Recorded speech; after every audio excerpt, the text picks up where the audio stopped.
mhlambe ke nesikhathi ukuze noma sikhuluma sazi ukuthi idestiny yethu silula kangakanani ngoba ngithi uqala thina njengamanje mhlambe mase ubona ukuthi uthatha kanjani lapha episode be hour kahle. Okay. Mhlambe so singaweleli ngale. We are. Oh mhlambe njengoba ke mhlambe kukhona abazalwane ezibe ofakazi abasizwe uJesu through lo mbono. Mhlambe thina singenza kanjani? 30 minutes 30 minutes 30 minutes. Yeah, mhlambe yeah. Okay. 30 minutes kusuba complete call. Okay. Yeah. Ay, Singabe hour 10 minutes. Ay, phela nayi mayisinde kakhulu. Abantu babe bangaba into mayisinde kakhulu. Ngoba into ke esithi nami ngingifisa ukuthi into through lo mbono. Yes. Mhlambe mina ngempilo yami noma ngeke ngigxile kakhulu kuyona. Nami njoba nginobufakazi bami.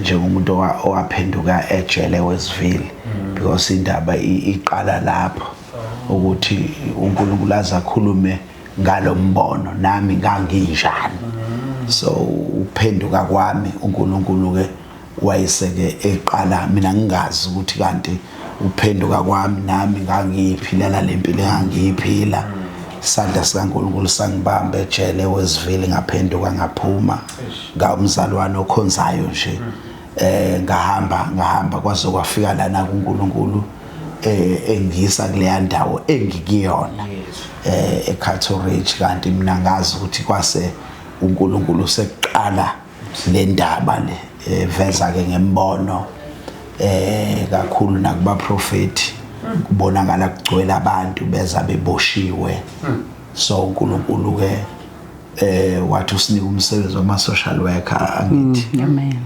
so sangayiqonda kwaleyo nto uthi yayisho ukuthini so yathi ke mayiqala nathi sayibona ukuthi onayi lento uJesu abeyisho ngoba mina ngabona umbono engathi nje labantu abadlala ama drugs especially iheroin leyiwunga engathi bafakwe kukhonkolo njengathi usuze womela kubona so bakhala labafuna ukuphuma akuphumeki uzumuntu ethi hayi laba bazenzisa ukhonkolo lo babambi but lapho uNkulunkulu ke wanginikeza ezikele 37 isikole samathambo umleyo uthi yena uzobakhulula njoba sibona uJesu ekwenza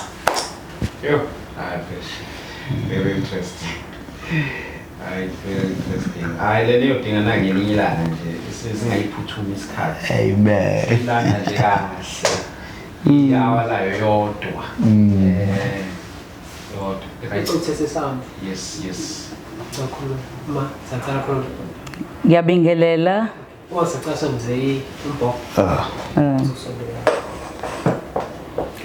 Unjani right? Ubaba lenga uzohlala khona kahle kodwa ngeke relax bese mpopho sethu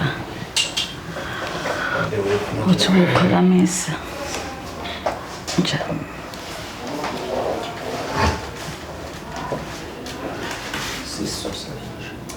Okay.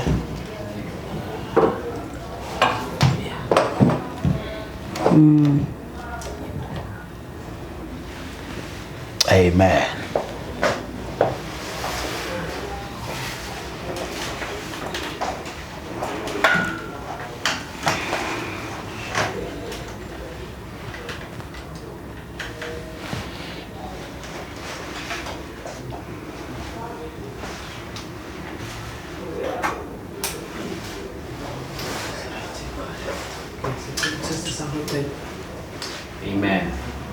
Hallelujah. amen All good. I'm good. Okay. Now they on? Yeah, good. Yeah, become yeah. Siyabingelela igama lika Jesu Kristu waseNazaretha. Igama lami ngeke ngasithi okaDlamini. Sibakhulu. Sibonga kakhulu bazalwane bami ekutheni ukuthi njalo ma sishaya ikhwele ekutheni ukuthi nakho ngapha nize impela nivele ekutheni nizobona ukuthi muphi umsebenzi esiwuphethe ngalelo langa okanye ngalelo suku. So before singene kwi-episode yethu namhlanje, I would like us to pray, even ulapha pray along with us, because zonke izinto ey'khulunywa la uNkulunkulu uthintela abantu bakhe. So asikwazi ukuzenzela thina ngokwethu. So each and every time before we start our show, we acknowledge ubukhona bukaNkulunkulu. Father, in the name of Jesus Christ, we thank you for Jesus. Ngegama lika Jesu Kristu waseNazaretha. Siyathandaza Nkosi enhle nakulolu suku namhlanje. Thank you, Jesus. Sithintela abantu bakho nangalezi ngxoxo ey'vela la. uNkulunkulu wethu omuhle obarase kanjalo. Hallelujah. Jesu Kristu waseNazaretha. Impela kusiwa amandla omuntu uNkulunkulu oyingcwele kungamandla akho. Ngegama lika Jesu Kristu waseNazaretha. We pray, Father, as you're about to start, oh God, this is not about trends. Thank you, about Jesus. views. This is not about even making our name big, oh God. But, oh God, this is your work. We thank you, Father, uNkulunkulu oyingcwele nangawo lo mbono uNkulunkulu wethu omuhle egameni lika Jesu Kristu. Thank you, Sithintele Jesus. abantu bakho Nkosi ngendlela obathinta ngayo. Hallelujah. Igama lika Jesu Kristu waseNazaretha. In Jesus' mighty name. Amen. Amen. Hallelujah. Siyabonga bazalwane bami lapha emakhaya. Yes, sikhona la eThekwini, Durban edition. Siyabonga kakhulu bafowethu. Thank you so much for tuning in. Mhlambe ngiyazi ukuthi sinabantu even overseas abasibukayo la kakhulu. Siyabonga kakhulu bazalwane bami. Ngiyazi ukuthi abanye understand isiZulu but bayasizana belapho emakhaya ekutheni ukuthi bakwazi ukuba bayingxenye yawo lo msebenzi owenzeka lapha la ekhaya. Kilo Bishop kanjalo no Mam Bishop Maphumulo all the way from eCato Ridge. Ngicela ithuba okubingelela namhlanje. Ngabe ngiqale ngoBishop me from my far right. Siyabingelela Bishop kamlika Jesu. Siyabingelela babu Dlamini. Siyabingelela kakhulu Nceke Nkosi, bingelela emakhaya babukeli bonke egameni lika Jesu. Amen. Amen. Sibonga kakhulu Bishop ukuthi wenze ithuba dala ukusicommunicate impela yonke into isikhathi sayo namhlanje. Amen. uNkulunkulu ithuba useze walenza lenzeka. Siyambonga uNkulunkulu ngabo Bishop. And next to yena kunanomama Mam Bishop naye. Siyabingelela kakhulu mama egameni lika Jesu Kristu. Bese sonke emkhulekweni uNkulunkulu wenza izibanga zakhe. Siyabonga kakhulu mama, siyabingelela. Amen. Siyabingelela yebo. Ngiyaphila kodwa mama. Hayi siyaphila, uJesu usigcinile. Ngiyabingelela nje abazalwane bonke emakhaya ababukela lolu hlelo endaweni zonke egameni lika Jesu. Amen. Amen. Sibonga kakhulu. Mama Bishop, mhlawumbe sivele nje singene straight kwingxoxo yethu esinayo lapha namhlanje. Ngiyazi ukuthi mningi imisebenzi uNkulunkulu ayenzayo lapha eCato Ridge. Eminye yawo ikhulumela yona. Mhlawumbe kwesinye isikhathi ungangaba umhle kuchazeni kodwa umsebenzi wena oyikhulumelayo. So siyambonga kakhulu uNkulunkulu ngawo. Bishop, mhlawumbe mina ngeke ngaba muhle kahle ekumdlaleni umsebenzi aniphe wona khona lapha na eKZN lapha eCato Ridge. Mhlawumbe umuntu ongazi Bishop umbono uNkulunkulu aniphe wona khona lapha mathiwa uyawendlala uchazela umuntu ongekho khona lapha just ukumdwebela isithombe ngomsebenzi nangevision uNkulunkulu ayibeke kunina lapha Bishop.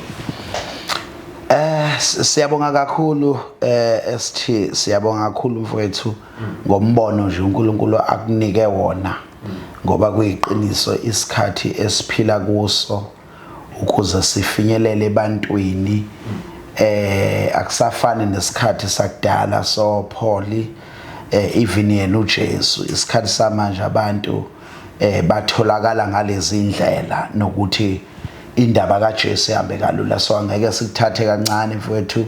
Siyambonga uNkulunkulu ngawe futhi ngike ngathi ngibuka, I think it was Sunday, ngibuka echaza nje umama uST ngeyinqinamba enike nibhekane nazo, ngathi badinga ukukhulekiswa labazalwane because ubizo lwabo lolu alulula neze. So nje siyambonga uNkulunkulu kakhulu njobe sashilo ke ST ngikubaba uMaphumulo. Uma ngisuke ngokomsebenzi ngike ngiligumule leli jazi lokuba ubishop. Amen. Ngiligumule kodwa ngifake lelo apostoli because vele sazane kakhulu nawe ngumpostoli angishintshile. Lento eshoyo Paul umethi ubupostoli bami bubonakala kunina. Ngoba asemaningi ama title but ngiye ngithi ngibonga uJesu ukuthi yonke into ngiyona futhi iyabonakala kunokuthi ngivele ngibiza ngento egcineni makuthiwa ake sibone ayitholakala. So uNkulunkulu kakhulu empilweni yami ngiye ngithi uNkulunkulu ungundlela kazaziwa. Ngiye ngawuhlabelela lo mhlabelelo othi zonke indlela zakho ziphakeme. Ngempela mangibuka mina nje impilo yami ngibuka ngempela uma uPaul ethi lokho isolo umuntu elingakazeli kubone nendlebe umuntu engakazi kuzo ungangenanga enhlizweni yomuntu kodwa uJehova akubekele laba abamthandayo. So ke siyambonga nje uNkulunkulu kakhulu ngihamba nomama la nkosikazi wami uMaphumulo usizo kakhulu kulombono ngoba awuzange ubelula uqala ifinisho namhlanje sisizwa uJesu sisizwa uMongcwele. Briefly mina ngikhule nje nami njengabo bonke abafana kakhulu ke ngingathi into eyangenza ngize ngicine ngiwele ezandleni ezwrong zomubi uSathane. Ngikhule nje ekhaya kunabafowethu abebekade into isibhamu nje into ebifana nethoys ekhaya. Because nami ngikhula nje izinto ebeyigcinwa kumina kanjalo uma wamathi mayekhuza bathi abafowethu hayi senzela ukuthi noma ngaba sikho la makufika igebengu lengane ikusise kanti babengazi ukuthi lento uSathane uyayitshala kumina. Ngiphumeke ngifundiswe ngisho ukuthi spiritual kanjani, siqhoyiswa kanjani, yonke leyo nto sihlakazwa kanjani, yonke leyo nto le kanti nabo vele bazohamba bafike ngoba impilo ikusasa awulazi mawungena Jesu nje awulazi ikusasa lakho. So ke lento eyagcina yabenza bagcina bewela ngempela ekutheni isibhamu njoba beyiphatha fanele phela isibhamu sigcine sisebenza. So ke bagcina nje beyileyo nto leyo omunye inkabi beyiphilela nje leyo mpilo enjalo yokusatshwa ngoba besinekhaya la kaMashu kaEli. So ke bayazi abantu ke kaMashu kaEli ukuthi ngaleza ikhathi o96-7 kwakunjani. Nekwakuyindawo embi kakhulu. So ke badlula emhlabeni ubaba naye edutshulwa njalo ngazi ikhathi zezimpi zakoMashu basala. So ke ukusala kwabo lo moya wabangena wana ukuthi nabe ngathi bangapheya irevenge.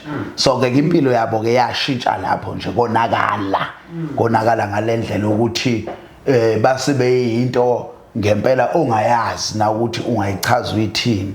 So ke nabo kwafika isikhathi ukuthi badlule emhlabeni vele lo moya nakumina usungenile wesibhamu ngoba phela sengibonile ukuthi kushuthi la ekhaya ngeke uzuphile ungenaso isibhamu ungahambi nabantu abasatshwayo. Ngangena kanjalo ke nami endabeni ke zezibhamu, idakamizwa, utshwala, amagenge umuntu waqalwa ngene intweni zokubamba inkunzi ngoba phela nabo lo munye nje lo munye mina indlela impilo ayephila wayephila impilo enzima ngempela. Aboshwe khona la khona aboshwa khona wabuye sephethe iBhayibheli. Nami ke ngangaqonda ukuthi awu mfowethu ithini into yakho seyakholwa yini. Hayi futhi hayi ngabona ayiwabuye ishiya phansi lento yeBhayibheli waqhubeka nempilo ebese simazi nje ukuthi uyayiphila. Cabanga esithile umuntu akaphuzi akabhemi isidakamizwa nje kuyena.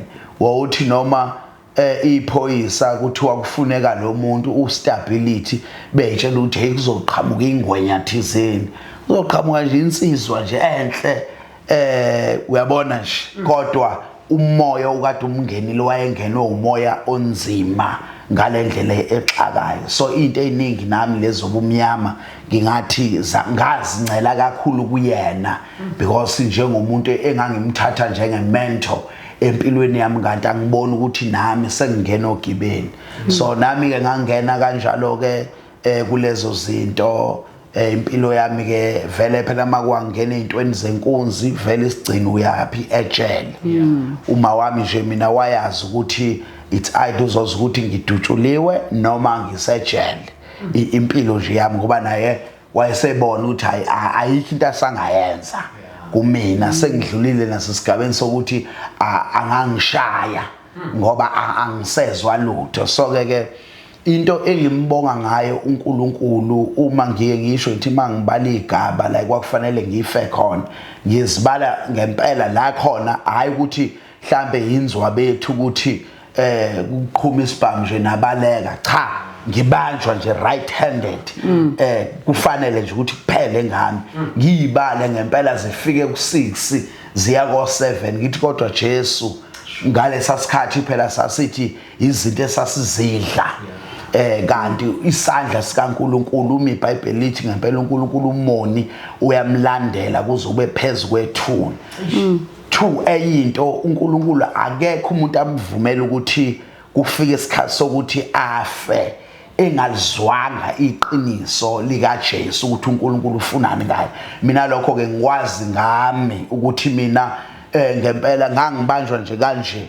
kodwa nje isandla sikaNkulunkulu siphebeze ngoba ngangingakezwa ngoJesu osindisayo okhulula impilo yomuntu khona la nje enye insizwa esasina ithekuke mina leli ngalifunda nje ngenkunzi ngoba sasina lento ukuthi inkunzi ayibayibanjwa ngasekhaya fanele niphume neze eThekwini ngoba la khona abantu bokuhamba bla bla bla zonke lezo zinto ezinjalo hayi kwakukhala abantu ngempela usathane esembethe kodwa ke lento yokukholwa kukhona nje insizwa mina esasihamba nayo ngangike ngizwe ngoba nganginayo inhliziyo enhle uthothi abantu sebethathelwa izinto zabo khona lento ukuthi abantu sebezogwazwa noma sezofuna ukuthi mhlambe kureshwe bla bla yayingenziwa leyo nto mina mangikhona ngoba ngangivele ngithi ngoba sesitholile nje besikufuna asibadedele ngani bahambe so leyo nto nami ngaze ngayibona ukuthi uNkulunkulu uvela ngisho usebumnyameni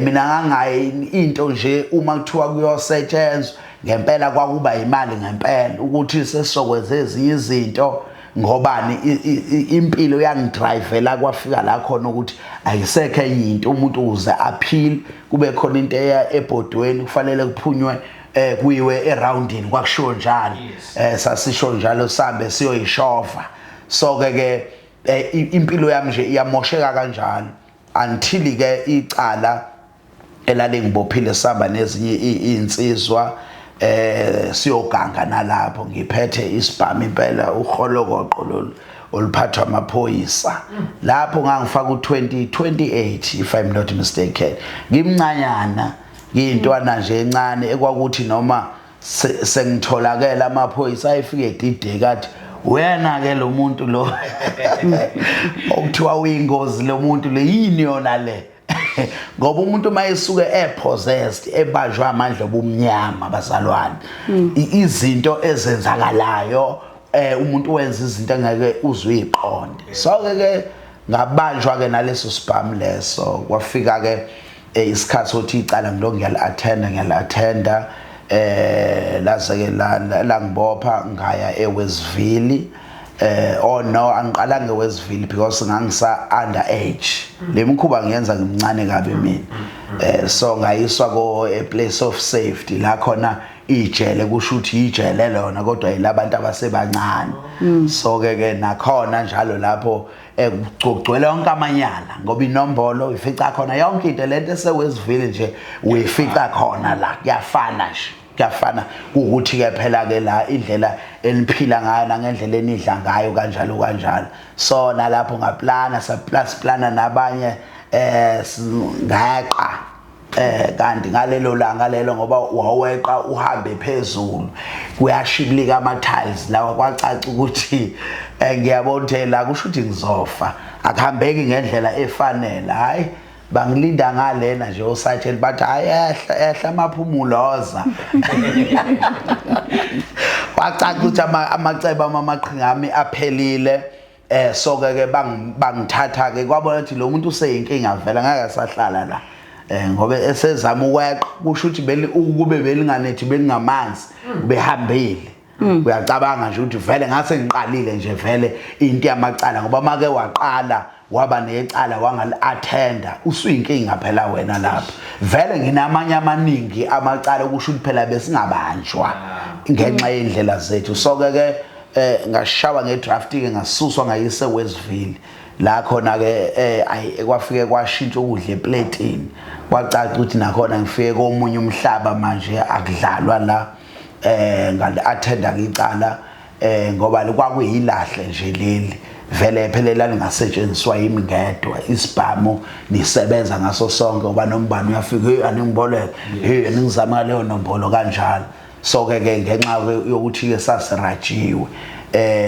noma ngagwetshwa ngoba ngashawa u5 years but into yami yafika yathi mayisifika ngaphakathi ngoba ngasheshe inkosi yangenzela umusa mangifica iboshwa zishumayela uJesu osindisayo uma iboshwa ishumayela uJesu uNkulunkulu kanti nami ngizoyithola sengibanjwe yilo noxhaka wangibamba unoxhaka wasezulwini ngayithola nami impilo yami engazi ukuthi ngathi mangibeka izandla mina ngeke ngisho ngithi uyabona uma ngase kuthiwa ivangeli lala ngaphandle siliphila njengoba noma njengabantu abasejele abathi beboshwe enyameni kodwa bekhululiwe kumoya indlela labantu iholiness uyabona into engachazeki bangibeka izandla kwangathi khona izinto ezidilikayo empilweni yami ngibekwa iboshwe ifaka ingubo ezi-orange zimbethe uKristu zimbethe ngempela abantu abashaya imiyaka abanye abathi hayi wena lento ezele la incane kabi thina sihleli la kodwa ngoba sesinoJesu sithemba uJesu ngoba umizwi lenkosi lithi uma indodana umuntu inikhulula nebaba khulekile impela ukuthi impela mina ngafica isimanga abantu besejele kodwa bekhonza uNkulunkulu ngalendlela ukuthi ayikho enye into ama-boundaries izinto thina esesila ngaphandle unaka ukuthi ngamamukela kanjalo kuJesu bazalwane ejele uNkulunkulu wayisiza impilo yami abazange bakholwe kabantu uma bezwa kakhulu ke ukuthiwa ngangibizwa ngotso igama lami bazosho nje ababukeli nabakhona emakhaya ukuthi hayi siyayazi ngempela le yansizwa so then ke uNkulunkulu wayisiza impilo yami yashintsha indaba kwakuthi hayi cha isigwebo sami nje sahla sadropa kakhulu ngalendlela ukuthi ngagcina mina ngihlala u3 months tshela isimanga ngagcina ngihlala u3 months instead of 5 years into eyenziwa uNkulunkulu nje empilweni yami kwaba isimanga futhi nami ngeze ukuthi impilo yami ishintshile ngiyayizwa lento ukuthi lento yazi yanamandla ayifani nje inhlobo nesonto lasekhaya ngoba phela sikhule ekhaya nami kukhona isonto kodwa ayikho into eyake yafika ngale ndlela ukuthi izokwenza itransformation empilweni yami kodwa leya vele ke ngithi mina indlela esasesiphila ayikho into engangayizwa mina mangishunyayezwa umuntu sasesithi amabhotela ke sinje into engayizwa ngebhotela but uNkulunkulu wangiprepare uhlobo olunjengami engizoluzwa kangcono because uMoses kwangeke kube lula ukuthi uNkulunkulu amsebenzise ukuthi ayokhipha uIsrael eGibhithe kube uMoses akazange uNkulunkulu akuvumele ukuthi araise noma avuswe noma emuHebheru kodwa avuswe umGibhithe ukuze ezokwazi yonke yonke imikhuba yala eGibhithe azwonke amanyala la azi yonke into uMoses ongeke uzumtshela so until kufike isikhathi la khona lithi iBhayibheli uMoses kwaqhubuka enhlizweni yakhe ukuthi sengathi abafowabo ngabamela yena uzazi ukuthi umGibhithe kodwa uma ebona amaIsrael indlela ahlupheka ngayo konke evukayo kuyena ukuthi ayi ngeke labantu akufanele ngabe ngiyababukela sasazi istory ke balalela ukuthi yaqala indaba ethi uyalamula wagcina ebulala umuntu lokho okwagcina kumenza ukuthi ke abaleke ngoba esazi kusho le ndaba isiyaziwe uma esethi uyaphinda nangelinye ilanga bexabana ethi uzolamula wathi nami ufuna ungibulala nje ngoba ubulale lo waseGibhithe wabaleka kanti lokho njalo kwakuyicebo likaNkuluNkulu uNkulunkulu ke nangehlangana naye esihlahleni because ngithi mina ngaso sonke isikhathi uNkulunkulu asisho ukuthi ukwenza umsebenzi kaNkulunkulu into elula abazalwane but before ube nakho ukwenza something engathi ungaba nokuhlangana nokuxhumana noNkulunkulu uMoses mhlambe into ayefika eyixoxa ukuthi uNkulunkulu unjani uthe babe ngayi understand but yena ngoba ube naye encounter uxhumana phakathi kwakhe noNkulunkulu iyona into eyimnikeza isibindi la ukuthi ngempela uNkulunkulu ngibezile so ke nami ke uma ke impilo yami ngibuka sashaya isikhathi leso ngaphuma ejele wayekethi omunye ubaba oyekafike lapha ngaphakathi ethu baba uNgwenya bezosipha izwi nje athi hey madoda lento enitholile nibamba ilotho athi futhi nelotho ibuye iphele wathi lento enitholile lo Jesu lento enitholile manizophuma niphathe kahle wathi niphethe uDalimede umhlaba wonakele kanti uzokwenza uhlelo lokuthi angixhumanise nomama ekuthiwa umama uPhoswa esasiye enkonzweni so kanti enye inceke izoza ubufakazi bami ngoba ngathi ngiphuma lento ngiyizwa ibila kumina ngaphakathi ukuthi uJesu uma ekwazi ukusiza mina akekho umuntu oyethi uma ngibuka acabanga ukuthi ngangiyoke ngishintshe hayi bazalwane uma lithi iBhayibheli ongenzeki kubantu kodwa uNkulunkulu kuyenzeka mina ngufakazi walokho ngibonile empilweni yami uNkulunkulu eshintsha impilo yomuntu ingekho into ebingasiza impilo yami so ke uNkulunkulu ke wangihlanganisa nabo abazalwane ngale before ngaphuma ngaya kwabanye abazalwane ngakhonza nje ngayingane ngaphatheka inkosi ngisiza kakhulu ngishumayela ngifakaza ngoJesu kakhulu ke abafowethu ke laba engilandwe kubona ibona ke mina ke into yami engangizwa ngaphakathi ibila mangibabona nalento yamaphara yayingakabi that much njoba isikhona namhlanje but isikhathi siqhubeka sihamba kanti ukuhlangana kwami naye uma Mphoso kanti mina ngangazi ukuthi uNkulunkulu ungihlanganisa naye ngoba uNkulunkulu eseqala umsebenzi wakhe umama kumaphumulo mina ngisihlangane naye ufike ngoba bekuyindawo nje la kuthandazwa khona idemoni nje lapha belingabhekwa inkosi yangihlanganisa nabazalwane abathandazayo umuntu lapho befika noma athuna sifo sinunane bekhonzwa kwakukhonzwa kathathu ngosuku sekuseni semini ntambama sisebancane mhlawumbe siwo8 kanjalo so naye umama wafika naye enotaku lakhe esawo sisumbane eyiphumela naye lapho ayiphumela khona uzoyisholo mhlawumbe uthi wayiphumela phi naye inkosi yafika yamderivarisha kakhulu uNkulunkulu wamsiza kanti inkosi izothi nje imiyakani ikhuluma ukuthi uyena inkosikazi wami ayike nami ngixakeke ka uyena inkosikazi wami lo ayike ngididekeke kanjalo so ke imbono yaminingi ST evezayo ke manje ukuthi lento uNkulunkulu manje soon uyayiqala lento so ngabona umbono mangibona umbono engathi abantu abadlala ama drugs especially iheroin egoli bathi inyawupe la sithi ihunga niyabazi abantu ababhema ihunga ukuthi baba yini bagcwele emgwaqweni phansi kwama bridge makwangena nje kulesa sidakamizwa noma ngabe uyasebenza kukhona ngisho ummeli siyomletha ililanga azikhulumelele waye ummeli omkhulu kabe neoffice la kodwa wagcina ehlala phansi kwama bridge ngoba ihunga wadayisa imoto wadayisa Mercedes wadayisa imizi wayohlala emgwaqweni so ke mangibabona uNkulunkulu engivezela bakukhonkolo labantu ukhonkolo siyawazi uma usuqinile ukuthi noma ngabe yini oyifake phakathi angeke uzukwazi ukuyiremove so ke bangathi ke bagcwele labaningi isizwe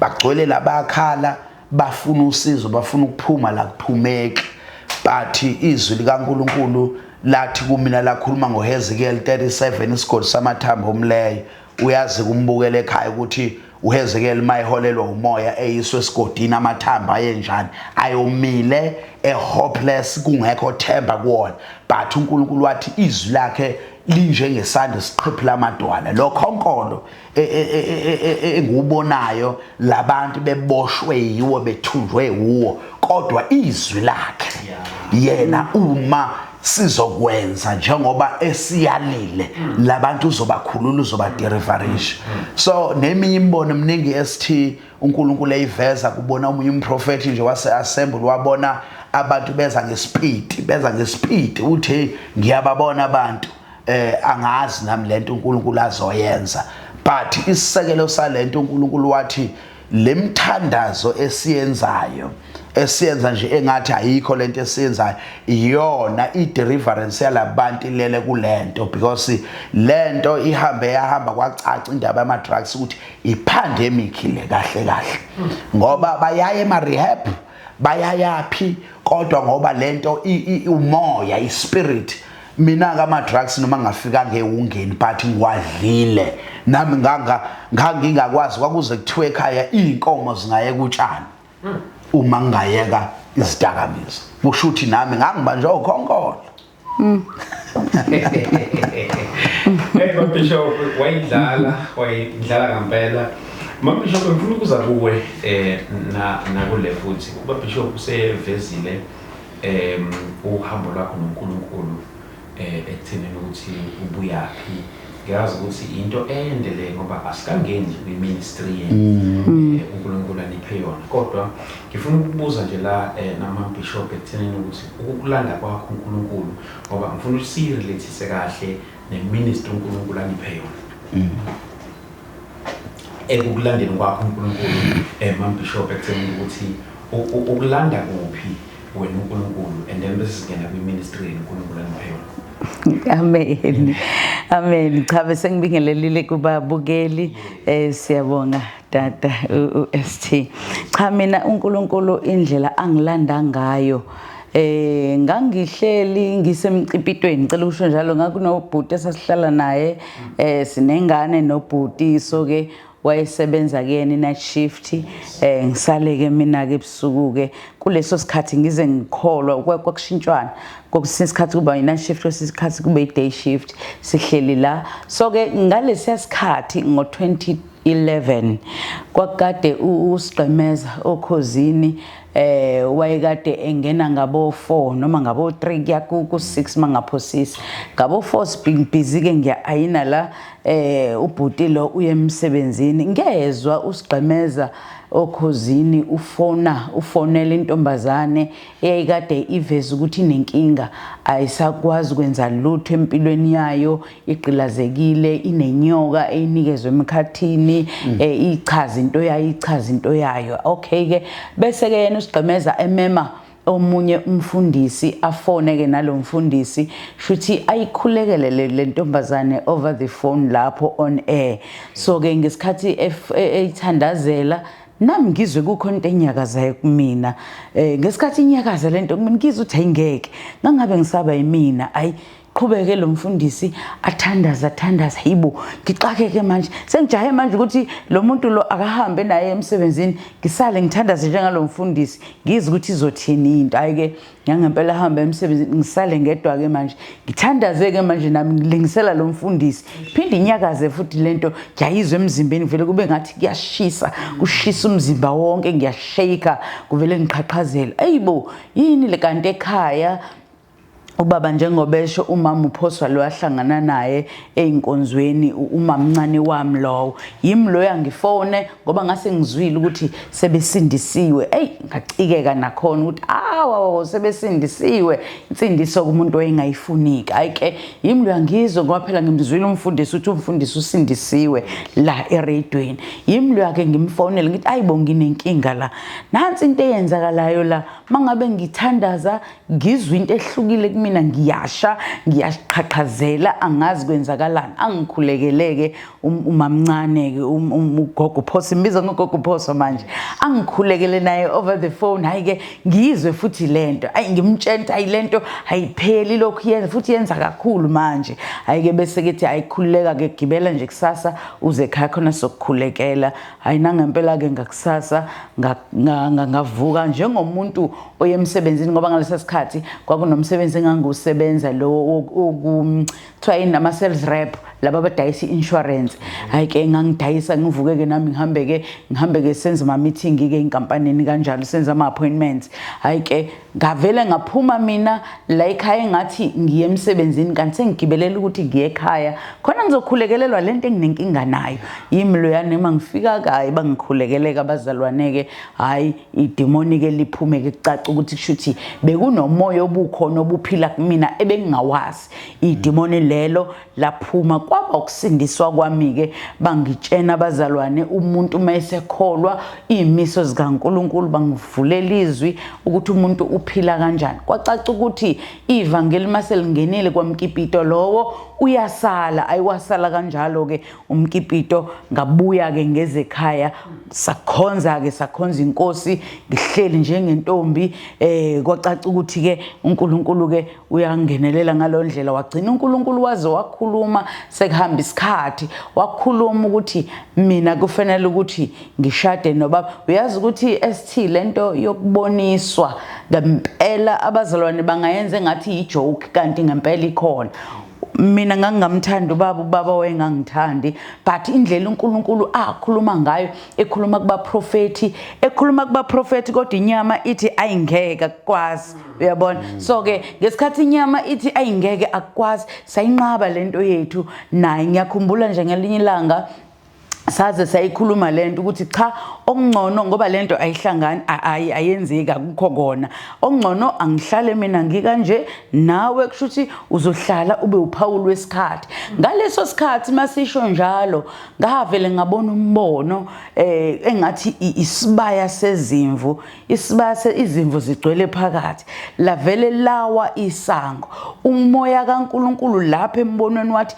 njengoba lento ningayivumi izimvu zami lezi ngizozibuza kunina ngaphapha mangashawa uvalo ngabuhlungu ngahamba ngayosho kugogo Phoso ukuthi ayibo indaba lana angiyazi lento ayike kwahamba kuningi okwenzeka ngaleso sikhathi okunye sesakhohla okunye kungathatha isikhathi ngempela mase kuthiwa siyaxoxa izinto ezazenzeka uNkulunkulu esiforsa esiphoqa ukuthi singene kulomshado nobaba so ke sagcina ke singenile ke kanjalo ke emshadweni wethu so ke qhutsheka kanjalo ke nomsebenzi kanti njengoba singena emshadweni uNkulunkulu ngempela njengoba ubaba kadesho ukuthi uNkulunkulu wathi usibizele emsebenzini wama social work ukuthi shuthi sisize lezi zimvu zakhe okuyiwona lo msebenzi ngempela uNkulunkulu njengamanje esibhizi nawo esiusebenzayo njengokusho kukaNkulunkulu esibizele wona egameni lika Jesu ukhanjeka le mama nabiyona le ngesikhathi sethu esilima ngicabanga ukuthi le kuyomele siyenze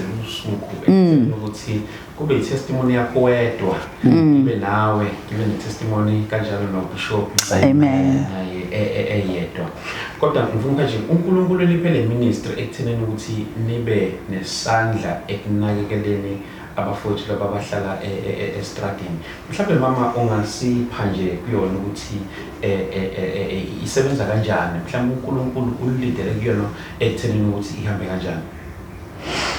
Indlela eyaqala ngayo ngicela uqala la yaqala khona ngiyaqala ngawo u2015 mangaphosisi yes kwaku 2015 ngicabanga ukuthi wawusiyophela u2015 kufika enye inceko yebo ezu2 yebo zazivela kwenye indawo esizayo ngapha ko Kranscope mayifika kushuthi insuku zabo zaseyiphelile kwacaca ukuthi manje kushuthi abakabi right bayazibona kanti lo munye bahlangane khona kuleyo center mabehlangana insuku seyiphelile abakabi right bayazibotha abakabi right 1 2 lo ahamba naye lapha emakhaya noma ngakubo kaFelekisi wadingiswa kwathiwa nje asakudinga emphakathini wone kakhulu akakwazi ukusuka la kule center aqonde ekhaya ngoba vele ekhaya usadingiswa so ke kwacaca ukuthi bayahamba ke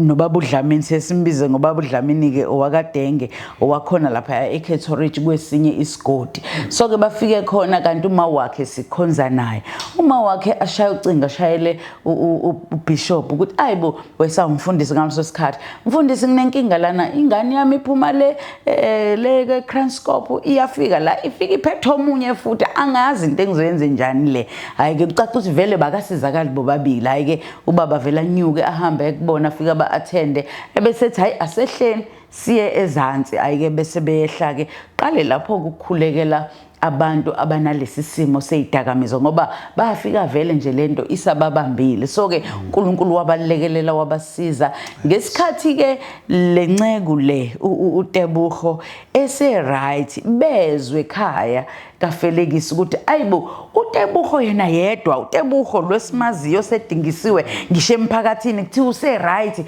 ayibezwe ke abanye ke walandelwa umzwandile nomzwandile naye wayixakile emphakathini naye futhi eyiphara naye wathi hayi ake nami ngiyosizakala la kusizakale khona uTebuho wasizakala kanjalo ke kwakwanda kanjalo ke lapha yakaFelekisi kwasisabalala ke njengoba sekusabalale indawo yonke ke manje ukuthi eJerusalem eKethoridge kusiza noma kusizwa labantu laba ababizwa ngamaphara so uNkulunkulu uyasilekelela kakhulu umsebenzi mukhulu ngalendlela indlela uNkulunkulu asilekelela ngayo baphume emgwaqweni siyabathatha uNkulunkulu abasize abalekelela abasize babuyele emphakathini abanye bayasebenza manje abanye babuyele ezikoleni yena umzwandile engimshoyo wabuyele esikoleni wayekade drop outile ese DUT wabuyele DUT uswa graduate manje usiyasebenza manje yebo usebenza khona futhi la eThekwini kwenye yezinkampani egameni lika Jesu nje kuningi okwenzakala kwayena uTebuho lo ngimshoyo naye sewaze washadelwa wanonkosikazi banengane yabo nje yinhle bakhona khona lapha yaFelix kuningi ubufakazi esinabo uNkulunkulu ebasiza bebuyela nje empilweni bebabantu njengoba thina sesibabone ngathi sebeyilwana kusaphile kunabo kanti lisakhona ithemba uJesu uyabasiza kakhulu babuyele engqondweni zabo baqhubeke nempilo egameni lika Jesu. Sebe bisho ngiyazi bakhona abanye bakhona la abafowethu nabo bazoyifakazela nje kuso lo mzuzwana omncane khona mhlawumbe iyayisebenza kanjani bayayizela noma niyasuka niyabona ihamba kanjani kusho ukuthi nje ST ngingathi iqale nje kanjalo njoba kuyembonweni kwakuvela beza beyizela bona okay kunesandla sibaphushayo so ke silali ngakadumiki eJerusalem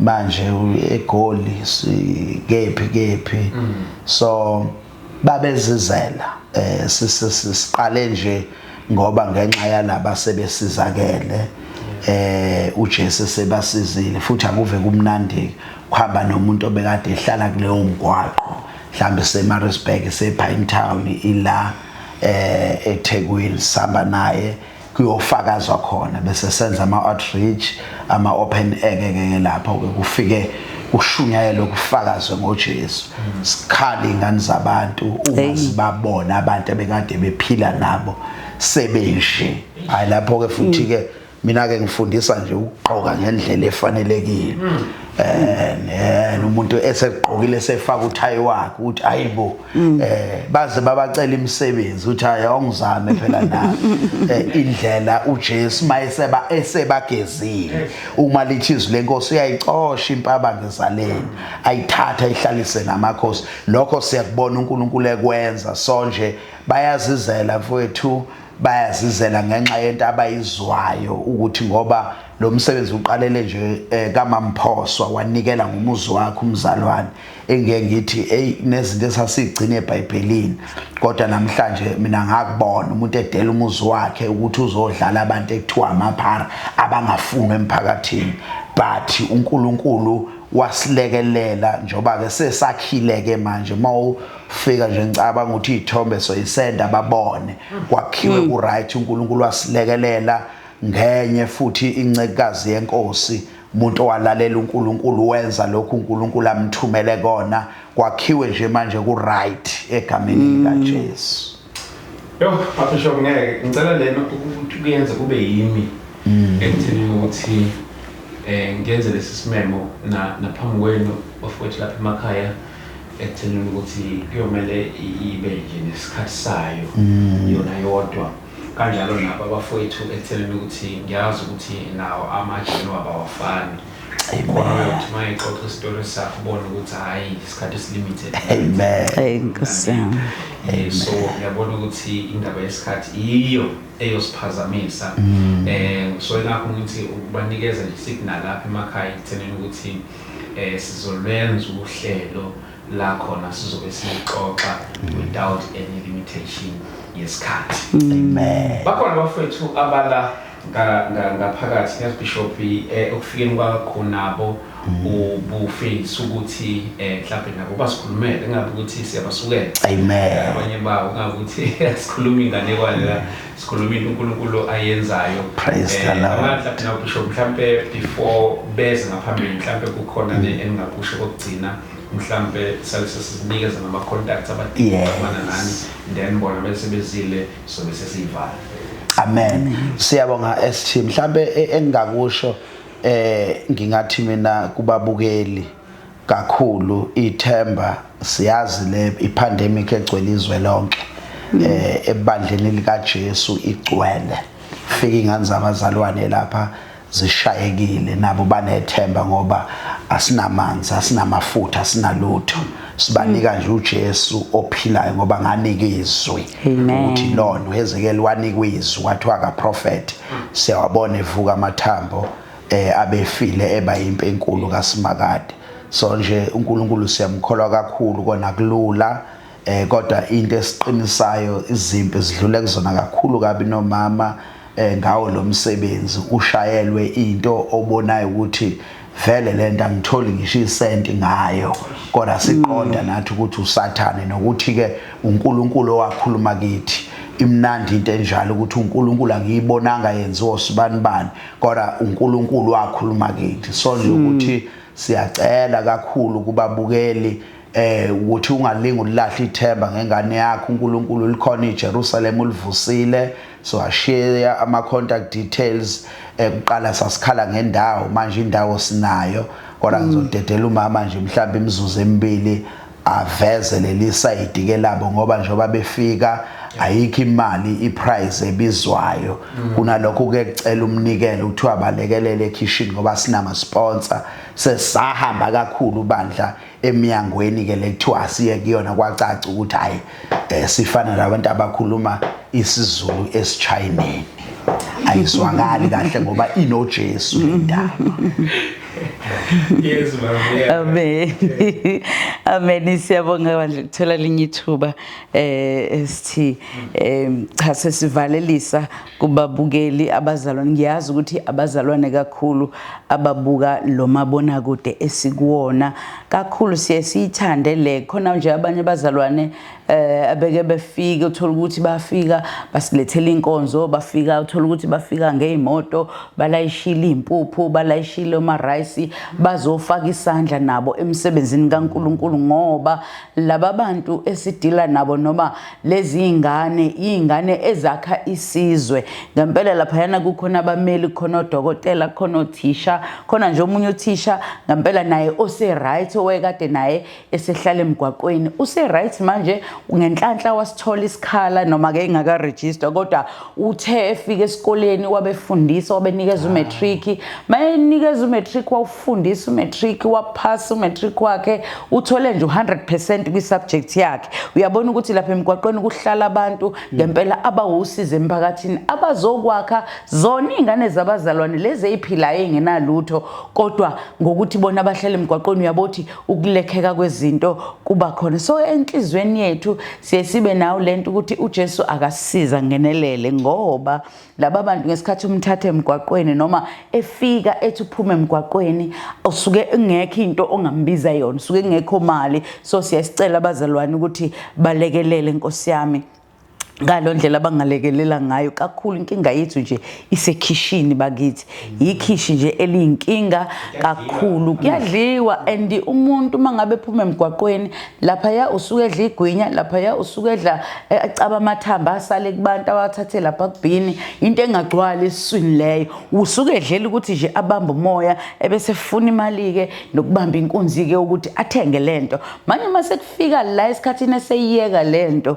kufuneka ukuthi lapha ithumbu ligcwale yabo lento ye-substitute sekuphuma ama-drugs ngena ukudla laba bafika ibona abacela osamo angawucela ngisho usamo O3 eyedwa umuntu uyayicabanga leyo yinto so ke kunzima lapha ekishini kuthina egameni likaJesu ukuthi nje siyamkholwa kakhulu uNkulunkulu labo nje Nkosi yami abangakwazi ukuthi balekelele abazalwane kakhulu kwabendlu lisho njalo nezwi likaNkulunkulu egameni likaJesu amen. Sibonga kakhulu mama bengazi ukuthi kuyadliwa lapha nami ngaphakathi kuyadliwa ST no ngiyabaza abazalwane abantu lapha namba zonke emphasize lapha makhaya iministry enkulu le kula ivusile ukusiza abafowethu abahlala lapha emgwaqweni uNkulunkulu ayishintshele bona ngicela ukwenza lesi sinqumo ke mama ukuthi kulenyanga lezoqala mhlambe nabazalwane abathile abasibuka emakhaya ngizonikela nami nge1000 mhlawumbe hayi not just ukusiza kulesi mhlawumbe haleluya so ngithi nami angikwenze lokho kanjalo ekutheni ukwazi ukuqhubeka umsebenzi okhona lapha amen siyabonga haleluya siyabonga kakhulu Mr.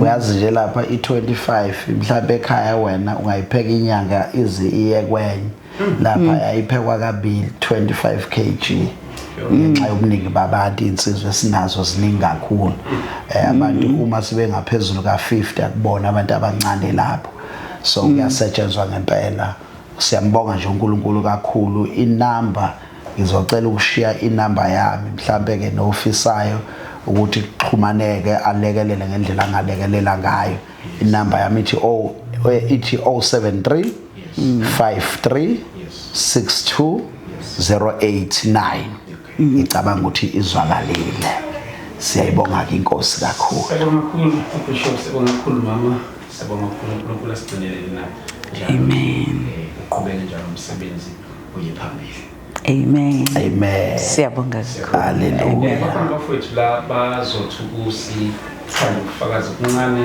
haleluya isikhathi esincane nje esele amen uNkulunkulu but so lenza ithuba ekutheni sibe nesikhathi sanele nawo uNkulunkulu sevele nje wenza kanje sikhulume nje mhlawumbe ehlela ngabuhlobo sibonga kakhulu bafowethu amen amen hayi indaba ende hey bakithi no asisithandile isikhathi yeah baba ibe sesina 49 minutes 49 ngoba ke Mr ST vele abazalwane bafundisekile mhlambe ke ngenxa yesikhathi sesilimitekile bake bayokhozini labantu noma vele phendule yona lapha ungazoyijika ujikele boyona la ngokwena uyithi yeah hawu Jesu Ungathehle yakho le uthi ukuthi yabo la ngisondeza isihlalo ya nje ungabheka ukuthi nje ngapha ubhekele camera kanje nophenduke nje yabo isitulo ngathi Oh, yeah. Yeah, mom. That's it right here. Yes. Wavele le ibheke bona bo2 le ibheke nonke le ibheke yona. Yeah, Sesingaro. Yeah. Uzobabuza Yes. imibuzo. Yeah, uzobabuza. Yes. Yes. Ukuthi yazi ngathi engahlamba ukungathathi. Okay. Angathi ungathathi mic yodwa ngoba mic yodwa. Okay, makancane ke lapha. Uthatha imic yodwa ukuze sizosebenzisa le. Le audio. Vele siyibhange nale audio yabo le. Okay. Ngikushela Okay. Oh, vele feedback. Sengenzela ukuthi yabona kwi-sound ungayisathi ubuza umbuzo ingabe sekudini. Okay. Sira yarola. Yeah, siyarola. Okay. Egameni kaJesu bafowethu njengoba bengishilo ekuthenini ukuthi bakhona bafowethu la ukuzifakazela kulomsebenzi uNkulunkulu awenzile ezimpilweni zabo. Mhlambe njengale kokumosha isikhathi ngicela ukuqala kubhuti ngapha ekutheni azi introduce yena bese singena kubufakazi ngizoqala kuwe bese ngize ngiyofika bafowethu ekugcineni. Siyabingelela kakhulu abukele emakhaya siyabingelela abamhlameni usiyabonga wakakhumalo lo isibongo Yes. yeah Mphathi wami Siyabingelela egameni likaJesu abalandeli bonke nababukeli ngibingelela ubaba uDlamini igama lami uNgcebo kaNdlovu ngisuka eMaritzburg. kaJane. Sibingelela mphathi wami. Ngiyabingelela egameni likaJesu uNtowe wakwaDube ngibingelela nabo bonke nabalandeli egameni likaJesu ngisuka kaNdengezi. Mphathi wami angivele ngiqale ngawe ngizwakela ngisho ngiright angivele ngiqale ngawe uNkulunkulu ukuthatha nawe ubusestradini and mhlawumbe ngiqale ngiconfirm ukuthatha ubusestradini angithi nawe. No, mina angifinyelelanga la ngihlala khona Okay. full time emgaqweni. Okay. Bengisekhaya. Ukulanda kanjani like ubuphansi kwasiphi isimo bekwenzakalani? Mina ngisuka endaweni komalume yasekuthiwa isedamini ngifika kaNdengezi mangifika kaNdengezi ngifika ngumfana ngizalwa namantombazane ngisamncane ngaleso sikhathi ngineminyaka emincane ngina 13 years mangifika lana kwacaca ke ukuthi umuntu wahlukumezeka akekho la ekhala khona ubizwa ngebhotela ngizalwa nabazali aba-right abangifundisa ngasezikoleni right bethi bazama impilo ngibizwa ngamagama amaningi so leyo nto leyo yagcina ingenza ngigcina sengingena ezidakamizweni ngoba ngithi ngifuna ukufitha ngifuna ukuthi ngibe nabantu engizothi mangabe ngibhekene nesimo ngikhale kubona emva kwaloko ngase ngena kanjalo empilweni yezidakamizwa impilo enombolo ngiyithatha ngaphandle etshela umuntu yonke lento ayikade etshelwa so yenza ukuthi impilo yami ke iyonakale kakhulu ngene ezidakamizweni finyelele la ngiqoqa khona izinsimbi kufinyelele la ngihamba khona ngiyoboshwa ngenza amacala ngafunda ukugwaza abantu ngafunda yonke lempilo yobumnyama ngithi mangabe ngiboshwa ngiphume ngesandla somzali ngakhulela kuyona ke leyo mpilo kwacaca ukuthi noma sengithi ngifuna ukuphuma akuphumeki malithi iBhayibheli nendlela ebukekile kumhambi wayo isiphetho sawo sokufa nami kwafinyelela la uthola ukuthi angisekho ke ekhaya sengihamba ngihlala la ngihambe ngihlala khona ngibalekela amacala okwangilidela ukuthi nami ngiyazi impilo nami ukuthi kucaca ukuthi akukho la ngizoya khona kungiphoqa ukuthi ngigcine sengivula umqomo ngidle hambe silala komeshenti uhamba ulala endlini mawubona le ndlu empty ayinamuntu kwahamba abantu uhamba ukhosela khona so like uma drugs wadla ubudlahlewule lama drugs. mina bengibhema ihunga ke nje yona ihunga ebengigqilazile kakhulu ngiyibhema nje ngayibhema iminyaka ewu10 ihunga 10 years sengayibhema ngaso 10 years nje ngithunjwe ihunga kungaphumeki inhlobo kuzana ama-rehab amaningi amakhulu abizayo khokho imali ikweleti uma kade nazo zize zaphela nje manje mina sengineminyaka u5 uJesu wangikhulula ngingakwazi into ekuthiwa isona ephathelene nesona kodwa ikweleti nje ukuzikhokha uma uze waqeda nje khona nje manje nje sengisindisiwe. So buya kuwena mfowethu ekuthenini ukuthi singene ekuthenini ukuthi ke uJesu ukukhipha kanjani ke kuso leso simo. Mhlawumbe ngene kuwena mphathi wena uJesu kulanda aphi? uJesu ungithole emgaqweni. Yes sir. Suthi nje ngikhule ngumntwana nje ekhaya besindisiwe. So nami ngikhule ngumntwana ohloniphayo, ofunda uthanda isikole, ozithandayo. So ukuhamba kwesikhathi ngoba iBhayibheli ngempela soyiqinisela imali ethi umuntu wabangani uyazilimaza. So isitha sangintshontsha nje ngifunda ugrade 10. Sengise high school. So ngokuzwana nabangani abangaziphathi ngendlela. So umuntu wangena lapho emadrugsini waqala wabhema ogwayi, wabhema onsangu, waqhubeka waphuza utshwala, wahamba amaclub, wejam enza yonke imikhuba le.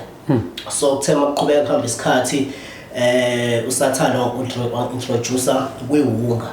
So umuntu wangena kulesidakamizwa lesithiwa iwunga ke ekhaya beqala besangipha phela imali kubonakala ukuthi hayi umuntu uyashintsha waya kwagcina nasekhaya sebebona ukuthi hayi umuntu usedle izidakamizwa nemali ngasayithola ngalendlela ebengiyithola ngayo ukuphiwa nani kwaphela ukuthi sekufanele ngizizamele indlela yokuthi ngithole imali ukuze ngibheke ngithwabaza ukuthi ngithenge lesidakamizwa lezi. Umuntu aqala ke imikhuba ke waqala wantshontsha waqhakeza izitolo waqhakeza imizi yabantu wantshontsha wabamba inkunzi nga-end up nje ngifunda umatric ngiqala ukuboshwa ngiboshelwe icala le-housebreaking and theft. So kuzobhalelwa ama-exam ku-December. So ngenxa yaloko-ke ngathola ushwele J6 ngakwazi ukuphuma ngobhala kodwa emva kwaloko impilo yami azange-ke isaba right. Suka lapho yadlebeleka nga-end up sengihlala emgaqweni yaseMaritzburg eBrain, ngihlala nje phasi kwama-bridge ngidle emgqonyeni ngiphatha ama-colbot uphela unyaka ngingagezi. Sengizacile ngigqoka 28 futhi ngaseno 28 hlanga ngigqoka 15 to 16 ngimncane ngomzimba ngingaka namhlanje ngingasawadli njengoba ngimngaka nje namhlanje. So ngezwe ke indawo ngibona umunye umfowethu efikile sizakele se-right ngasekhaya washo ukuthi uphuma endaweni ekuthiwa iseJerusalem. Nasekhaya kwakuzanywa akuthi babe ngibuka nje ngoba phela ngangumntwana bengazi ngikhule kanjani ngihlonipha ngihamba ngisho Sunday school.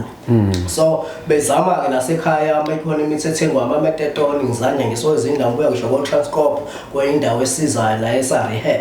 So kuzanywa yonke into ezanywayo ukuthi impilo yami ilunga kodwa yangalunga. Kwafika omunye umfowethu-ke wathi uphuma endaweni yaseJerusalem eseCatholic ngathi ngenxa nami ngase ngikhathele impilo engangiyiphila ngathi nami ake ngiyozama nganye nje okugcina ngohlapha inkosikazi. Ngafika eJerusalem-ke impilo yami la yaqala khona yashintsha ngasizakala ngamukela uJesu ngasindiswa ngomntwana kaNkulunkulu.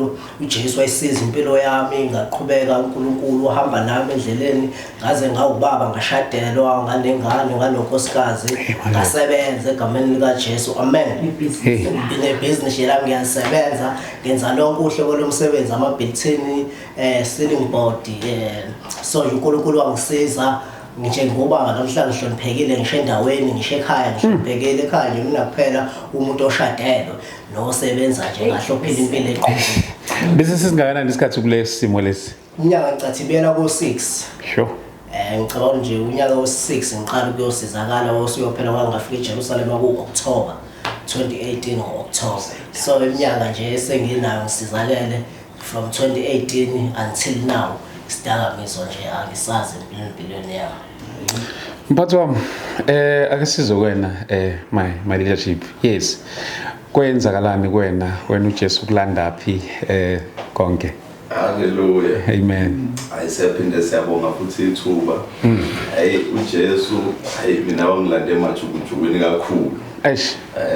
Ngoba mina lento eyidakamizwa ngayiqala ngikuncane kakhulu ngoba kwaku-1997 ngiqala idakamizwa abafuthu besachaza nabo ngisho ke mina ukuthi ayihlambe mina ngizange ngize ngibe nayo lento ye-pressure mhlawumbe ukuthi kuthiwa mhlawumbe i-pressure yabangani noma yini kodwa ngeke ngibone ukuthi mhlawumbe lento yokukhula umzali engekho eduze iyamenza umuntu agcine engena nanoma yini ngoba mina ngikhuliswe i-single parent hlala nodadewethu ababili umfowethu engekho uma esebenza emajalidini. So ngangingade-ke ngumuntu ohambayo nje aye nomilaphi la efisa ukuya khona ingekho lento yokugadeka kakhulu. Ngagcina-ke ngingena kanjalo ngafunda iy'nsangu ngafunda ugwayi ngangena kulezi zinto zo-glue no-benzina kanjalo. Usathane khona lento ayenzayo ekuthiwa i-innovative uya-upgrade i-standard sama-drugs empilweni yomuntu. Lawo ama-drugs kwakuwama-drugs amayina kakhulu kodwa ngiyakhumbula ukuthi ngithe nje ngifunda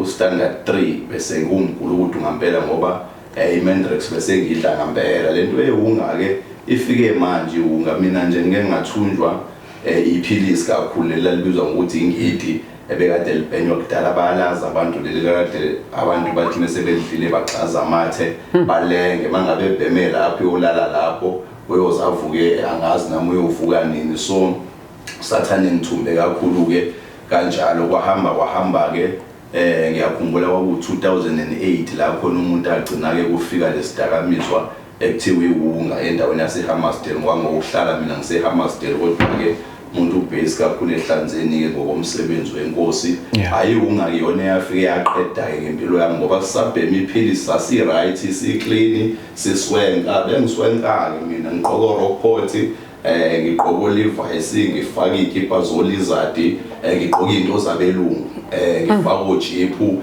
kukuhle nginama computer u2 ne laptop ekamereni lami ngine radio ngiyakhumula kuyi-G55 kuyi-Sony kumfana right nje nabantu bembuka endaweni kubona ukuthi mhlambe masingafana nalo sathane wafika kunjalo ke efika elethi iwunga ngangifunda uStandard 10 ngalesi sikhathi kwaku2008 ayiwunga ke ifike yaqeda ngempilo yami ngoba yangishiya nginalezi impahla engangade ngiyigqokile zanguga nazo ngaze ngaphiwa ijini yamantombazane ngiyazi kukhona into okuyigqoke dlamini utshelwa abantu usuyigqokile ethi hayibo uyabona yini mfowethu ukuthi kodwa le nto oyifakile ngathi abantu besifazane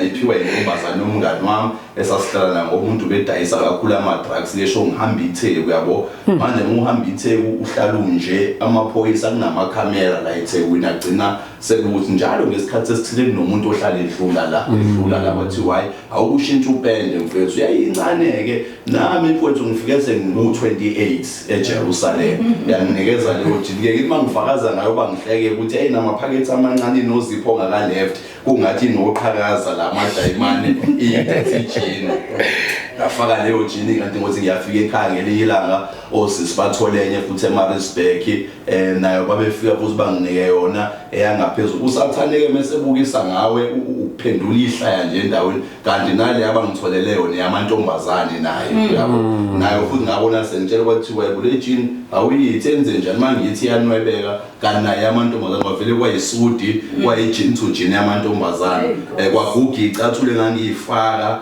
ngaqoka ngafika ngelinye ilanga ngigugelwe ophaqa sebe nezimbobo ngemuva nangaphambili ngafika ngabashiya phambi komnyango ngafica uma ebekobhamba abakhwele icathule ebizwa ngobhamba kanti manje kumina labayobhamba abavele bafana nezicathule ezintsha ngenxa yezicathule ngase ngiqoka ngafika ngathatha bona ngabaqonabo ngabaqoka abazi baba nezimbobo ngemuva nangaphambili so until kuze ngihlangane nomfowethu sasikade sibhema naye idakamizwa wahlangana noJesu waseJerusalema ebesiphila naye impilo eyodwa so kwathi khanjiswa yena ngenkonzo ngafika enkonzweni yakhe ngambona uJesu bafakaza uBishop Maphumula mina ngamukela uJesu Dlamini ngangibhemi unge100 rand esigcwele ekhanda kanti amandla kaJesu asefikile empilweni yami ngalelo langa ngayitshela ukuthi ngenza njengenjwayelo lesike siyenze ematendeni kanti uJesu usefike ngamandla kusasa ngaye eJerusalema uNkulunkulu wangenzela umusa uBishop wangamukela ngiyakhumbula kwaku2018 kumhla ka22 kuDisemba ngalelo langa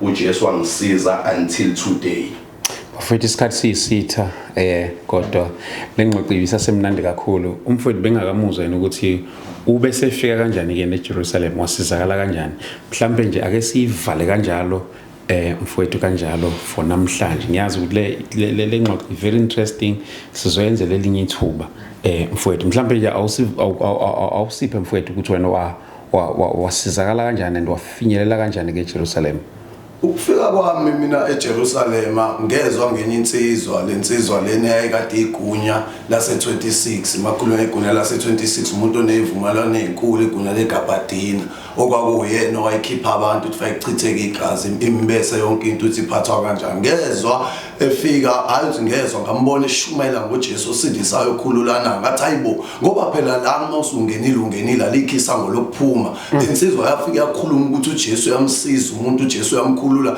ngiyibona nami impilo yakhe ngathatha lapha istep ngathi uma uJesu ekwazi ukwenza lo msebenzi ongaka ngiyini mina wangitshela ngale ndawo yaseJerusalem ukuthi kunendawo yaseJerusalema ubaba uBishop Maphumulo ovuso uNkulunkulu inhliziyo yami yathinteka ngoba into enza ukuthi umuntu aphenduke ukubona abantu abade bebhema benjengami ngabona sebeshumayela ivangeli ngasho ngathi hayi ngiyakhona ke kuleyo ndawo ngathi mangifika nje impela kuleyo ndawo mayisayiveza ubaba uBishop ngabona ukuthi nangu Hezekiya wesikhathi uNkulunkulu amvusile ngoba phela wa prophet uHezekiya engaprofethi nje kodwa eprofeta eyaliwe uNkulunkulu kuyena uNkulunkulu emholela esigodini samathambo isandla sinamandla siphezulu kwathi mangabe nakumina kufika empilweni yami kwaprofet uJesu wangikhulula wangisindisa esikhathini lapho sekushiyo ukuthi ayisekho into esangalunga ngalomfana ngoba nasekhaya ngase ngikhishiwe ngingasahlali ngisho endlini ngoba ngase ngitshontshe ngayenza yonke into ebhedayo uJesu wangisiza from that day kuze kube manje nami ngiyafakaza uJesu uyamsiza umuntu namhlanje ngiphila nje ngishumayela ivangeli likaNkulunkulu. Mphathi wami lakho lokugcina sesivala just 1 minute nje amazwi okugcina mphathi wami. Amen.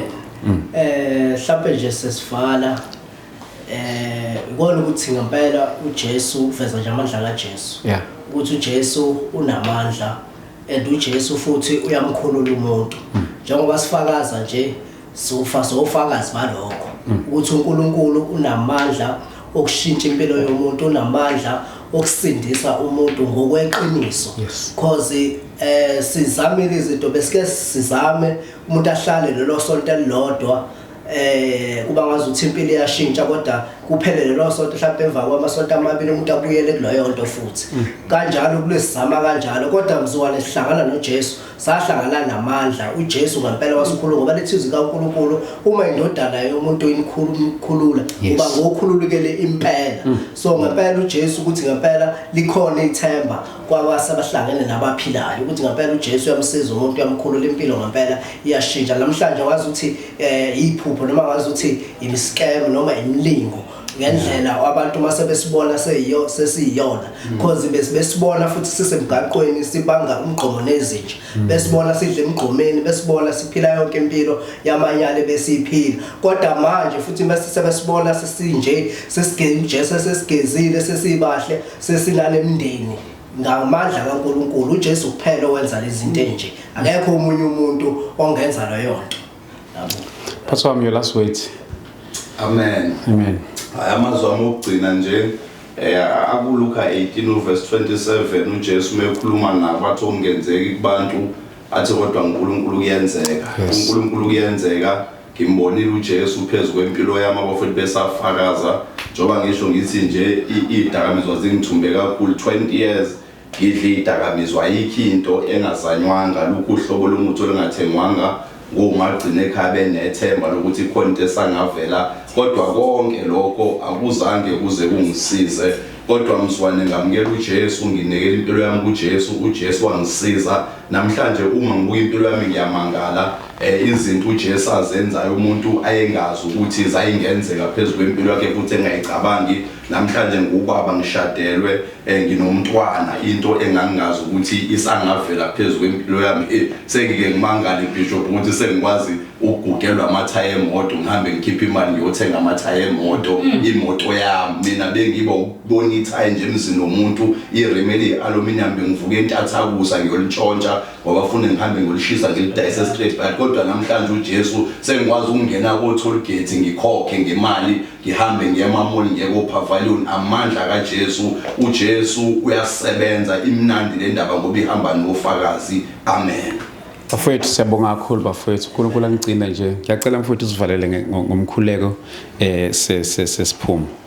Baba wethu ongcwele siyabonga uNkulunkulu wethu onamandla egameni lika Jesu Kristu waseNazaretha impela okungenzeki kubantu kepha kuwe konke kuyenzeka ubani omunye obengenza umsebenzi omkhulu kangaka impela uyakhulula litsizwe lakho lathunyela izwi lahamba labavusa emathune nabo nakulesi sikhathi siyalithumela izwi emakhaya siyalithumela izwi emgaqweni endaweni zonke kulabo abasemathuneni ahlukeneyo kuleyo mgodi indoda bakuyo ukuthi bayavuka njengamanje egameni likaJesu waseNazaretha. Thatha udumo uNkulunkulu wethu onqwele, uqhubeke usebenza ngendlela namandla, kazinuliswe igama lakho ngoJesu inkosi. Amen. Amen. Sibonga kakhulu mfethu. Sibonga kakhulu emakhaya, uNkulunkulu anibusise